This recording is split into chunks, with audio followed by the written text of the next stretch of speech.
Merci Laurence. Vice-président Hubert Julien Laferrière. Merci, Président. Monsieur le ministre, j'avais levé la main en espérant passer dans la première salle, puisque j'avais une question sur la montagne d'or, mais je vais la reformuler très rapidement. J'ai bien entendu ce que vous avez dit. Bon, moi, je parle depuis Paris, cher Léanique, c'est vrai, mais je ne donne pas de leçons, je pose des questions. Et même si je me suis rendu effectivement à 2 reprises en Guyane et au Suriname, j'assume de parler depuis Paris et de poser des questions.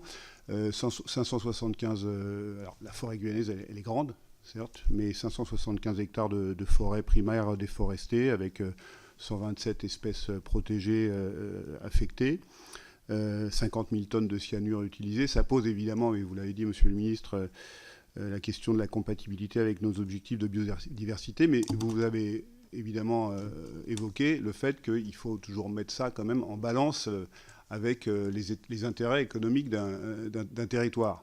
Or, tout le monde connaît ici les études, par exemple, du cabinet Deloitte pour le WWF, qui montrent que l'impact économique sur le territoire guyanais va être faible, parce qu'il faudra un personnel très qualifié, et qui vraisemblablement ne sera pas du personnel guyanais, d'après ce que montrent les études, et puis qui montre aussi que vraisemblablement 2% des plus de 3 milliards attendus de gains sur l'exploitation iraient en taxes locales.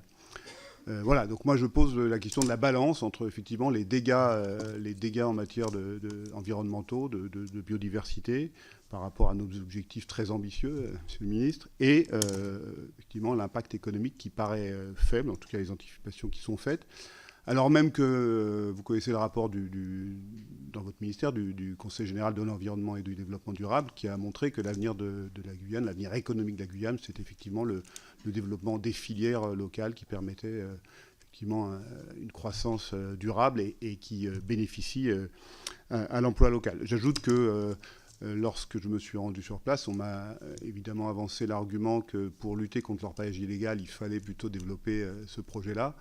Mais on n'a pas su m'expliquer comment le fait de développer la montagne d'or allait empêcher évidemment les orpailleurs illégaux de continuer à provoquer leurs méfaits sur la biodiversité de la Guyane. Voilà, merci Monsieur le Président. Merci Monsieur le Vice-président, cher Hubert. Madame